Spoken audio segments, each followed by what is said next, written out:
नमस्कार साथियों, कैसे हैं आप लोग। मैं scholar with Shivakant YouTube channel के प्लेटफॉर्म पर आप सभी का हार्दिक स्वागत करता हूं। जैसा कि हमारे पास कई दिनों से बच्चों की रिक्वेस्ट आ रही थी कक्षा 12 की मैथमेटिक्स शुरू की जाए।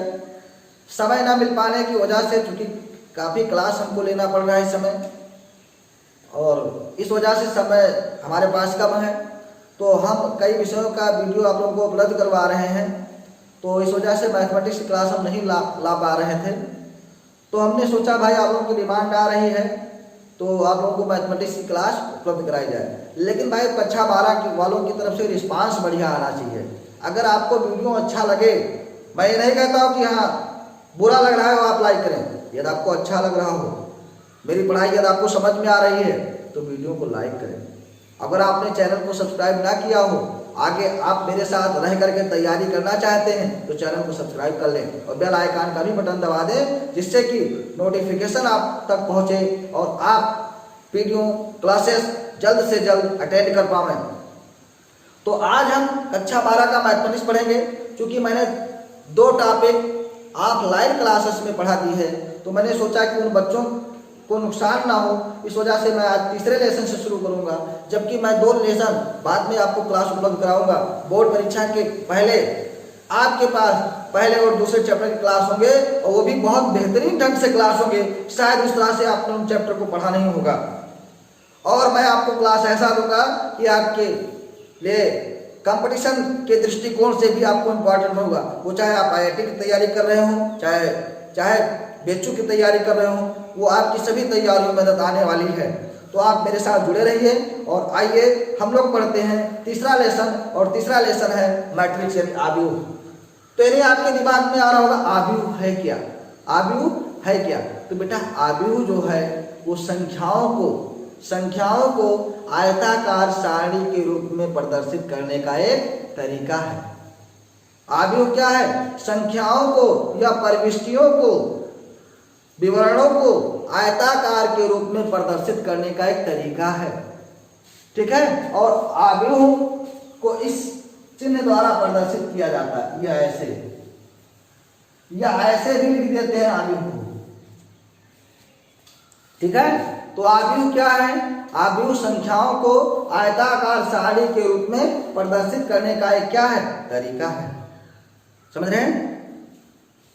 अब बेटा जो अवयव लिखे होंगे वो आव्यूह के अवयव कहलाएंगे, और आव्यूह के जो अवयव लिखे जाएंगे वो अगर आपको लिखा वहाँ नहीं है तो आपको स्वयं से लिखना है। तो अंग्रेजी वर्णमाला के स्मॉल अक्षर से लिखेंगे, और आव्यूह को हम अंग्रेजी वर्णमाला के कैपिटल लेटर से लिखेंगे। अगर अवयव लिखना जैसे A11, A12, A13, A21, A22, A23, A31, A32 और A33। तो ये बेटा A11, A12, A13, A21, A22, A23, A31, A32, A33 ये आव्यूह के एलिमेंट्स हैं। ये आव्यूह के क्या हैं? एलिमेंट्स हैं। और जो कैपिटल ये लिखा है ये आपका आव्यूह है। ये क्या है? आव्यूह है, और ये आव्यूह का ऐसे सिंबल है, ठीक है। तो आव्यूह की परिभाषा समझ में आई। फिर आपको जानना चाहिए आव्यूह का कोड। तो बेटा कोड समझने के लिए आपको 2 चीजें जाननी पड़ेगी। आव्यूह में बेटा पंक्ति होती है। पंक्ति माने parallel to earth, parallel to earth, पृथ्वी के समांतर। ऐसे है ना, पृथ्वी के समांतर। तो ये पंक्ति है, ये पंक्ति है, ये पंक्ति है। और परपेंडिकुलर टू अर्थ वो आपकी क्या होगी? वर्टिकल टू अर्थ आपकी क्या होगी? स्तंभ होगी। ये आपका स्तंभ है, कॉलम। ये आपका कॉलम है, स्तंभ है। ये आपका स्तंभ है। स्तंभ माने देखते हैं ना, स्तंभ माने खंभा, सीधा सीधा। तो खंभे की तरह खंभा ऐसे तो होता है, खंभा तो ऐसे खड़ा नहीं होता है, खंभा ऐसे खड़ा होता है। क्यों? तो ये आपका स्तंभ हो गया, और ये आपकी क्या हो गई? पंक्ति होगी, ठीक है। अब बेटा अगर किसी आव्यूह में यम पंक्तियां हों और यन स्तंभ हो तो यम क्रॉस यन उस आव्यूह की कोड कहलाएगी। उस आव्यूह की क्या कहलाएगी? कोड कहलाएगी। अगर इसमें यम पंक्तियां हों, किसी में क्या हो?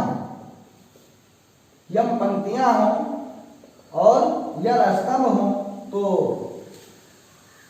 इस आव्यूह की कोड कितनी हो जाएगी? यम क्रॉस यन। ये उसकी हो गई कोट यानी आर्डर। ये आई मतलब आई पंक्ति को प्रदर्शित कर रहा है, जे स्तंभ को प्रदर्शित कर रहा है। अब आई में क्या है कि आई जाएगा कहाँ तक, यन तक, और जे जाएगा कहाँ तक, यन तक जाएगा।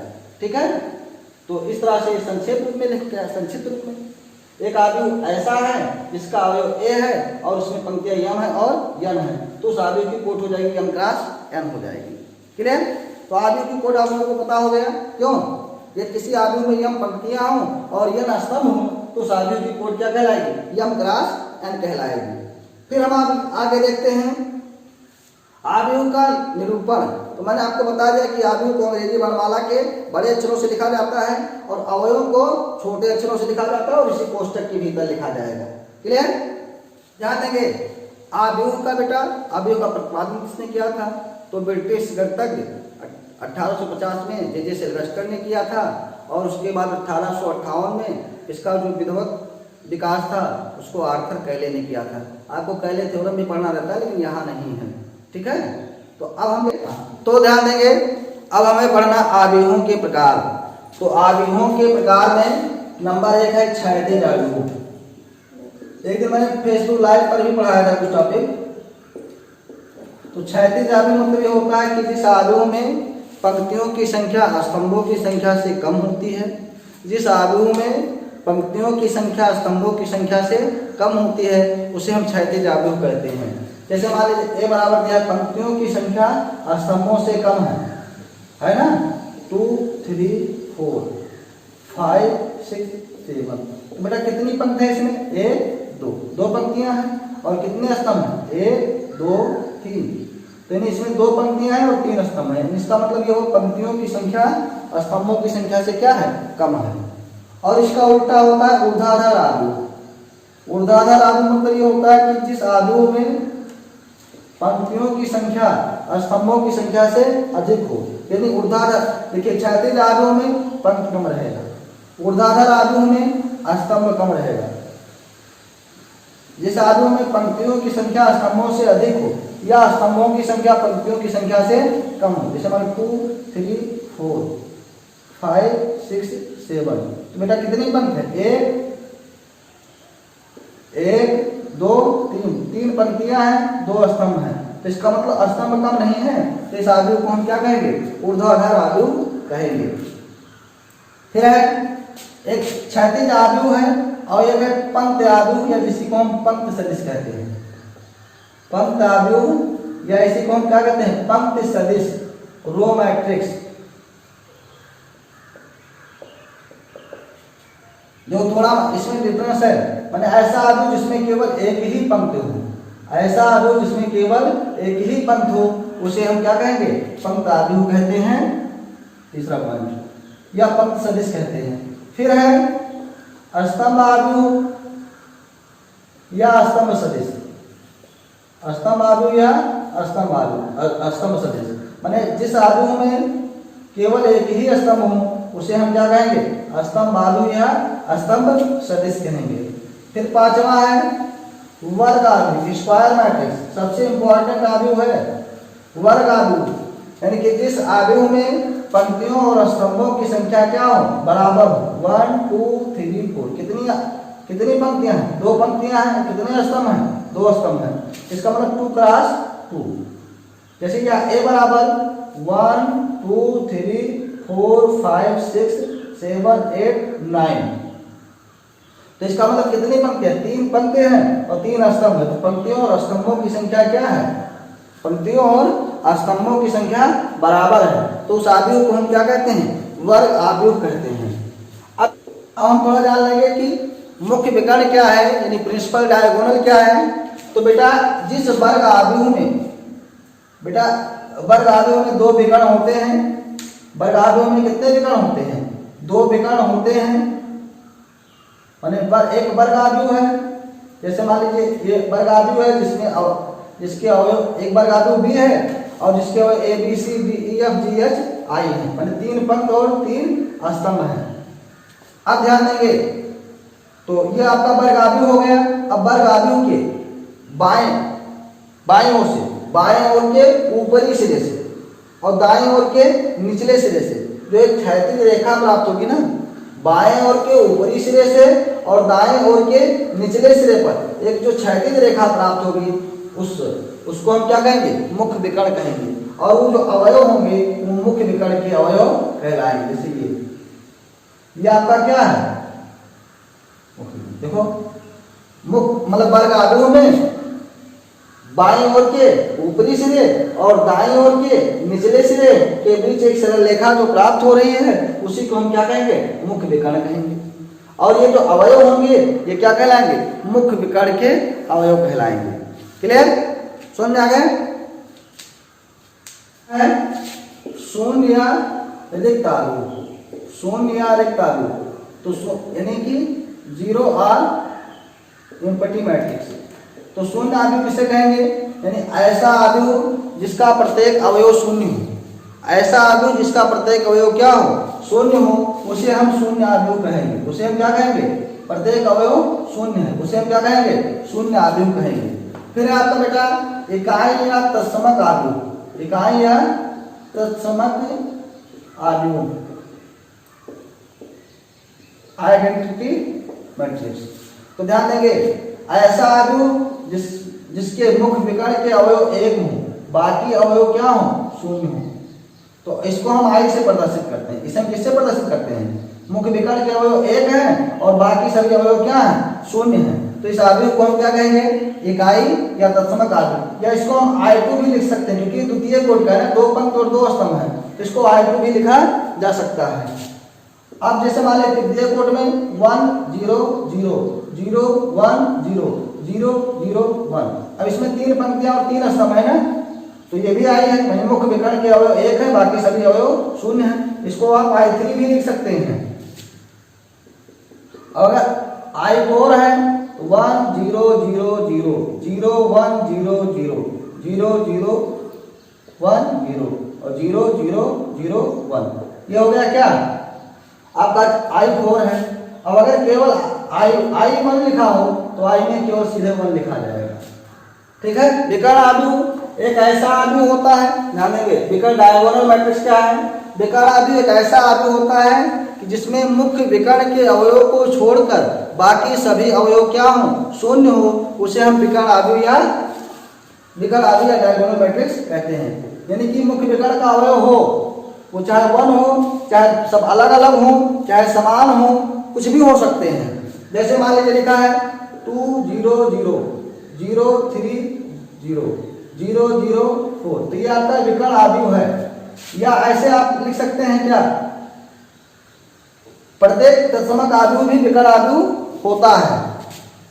समझ रहे हैं? विकर्ण आव्यूह के मतलब केवल विकर्ण के अवयव हो। अब कंडीशन नहीं है कि इसमें एक हो कि क्या हो, लेकिन क्या विकर्ण के अवयव हो, उसे हम क्या कहेंगे? विकर्ण आव्यूह कहेंगे। इस आव्यूह किसे कहेंगे? यानी कि ऐसा आव्यूह जिसमें मुख्य विकर्ण के अवयव समान हो। मुख्य विकर्ण के अवयव क्या हो? समान हो।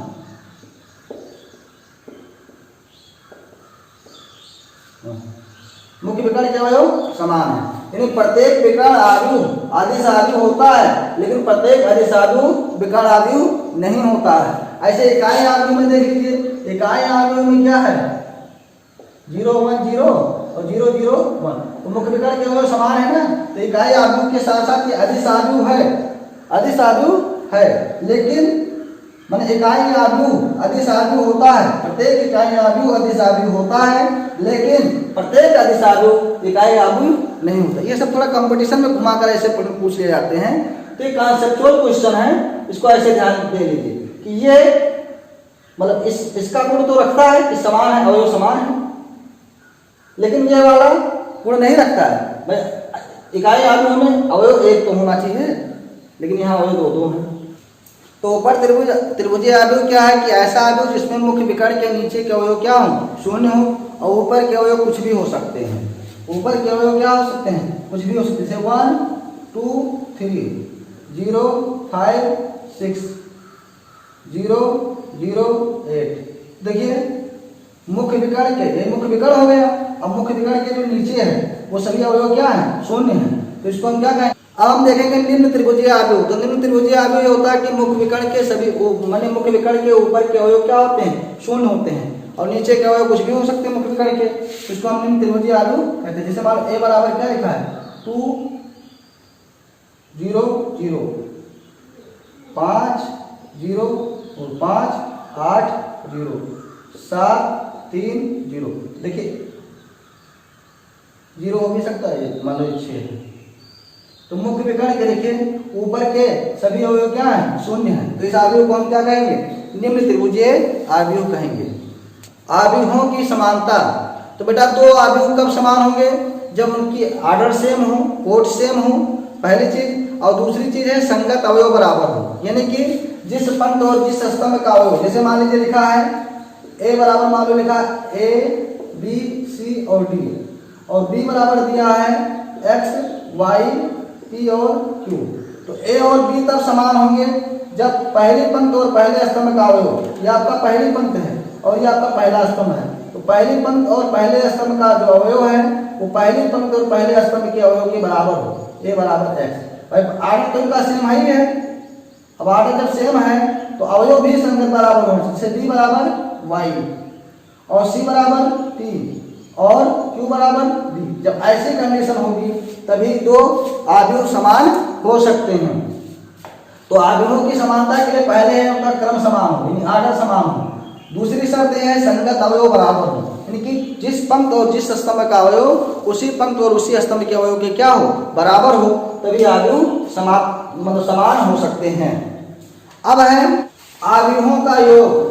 तो बेटा आव्यूहों को जोड़ने के लिए क्या कंडीशन है, आव्यूहों को कैसे जोड़ा जा सकता है, तो आव्यूहों के योग के लिए भी क्रम बराबर होना चाहिए, आर्डर सेम होना चाहिए, और संगत अवयव जुड़ेंगे, संगत अवयव जुड़ेंगे। जैसे मान लो ए बी सी और डी, और बी में है पी क्यू आर और यस। हमको ए और बी जोड़ना है, ए प्लस बी, तो ए प्लस बी बराबर हो जाएगा A plus P B plus Q C plus R और डी प्लस एस। इस तरह से अवयव जुड़ेंगे, मैंने आर्डर सेम हो पहली चीज, और दूसरी चीज है क्या संगत अवयव का संगत अवयव से जोड़ देंगे, ठीक है। तो ये हो गया आव्यूहों का योग। अब ध्यान देंगे एक चीज ये होता है, जैसे मालूम लिखा है 1 2 3 4 5 6 7 8 9, तो ये 1 आपका क्या है पहली पंक्ति। जैसे आपसे कहा जाए A11 याद कीजिए, A11 माने पहली पंक्ति और पहले स्तंभ का अवयव, तो पहली पंक्ति ये है और पहला स्तंभ ये है, जिसका अवयव क्या हो जाएगा 1 हो जाएगा। अब मान लीजिए A12 निकालना है, तो पहली पंक्ति और दूसरा स्तंभ, तो A12 2 हो जाएगा। मान लीजिए आपसे निकालना है A32 निकालना है, माने तीसरी पंक्ति और दूसरा स्तंभ, तो कितना हो जाएगा 8 हो जाएगा। तो इस तरह से हम आव्यूहों के अवयव को ज्ञात कर लेंगे, ठीक है। तो इस तरह से हमने आव्यूहों से संबंधित सभी परिभाषाओं का अध्ययन कर लिया है, और आप लोग ये इस वीडियो को पसंद करते हैं तो ये श्रृंखला आगे जारी रहेगी। आज हम लोगों का पहला क्लास था, हम आगे आप लोगों को अभ्यास लगवाएंगे, और अगले वीडियो में आपको मैं पूरी तरीके से सवाल लगवाने की कोशिश करूंगा। और अब हम लोग अगले क्लास में मिलेंगे, और तब तक के लिए नमस्कार।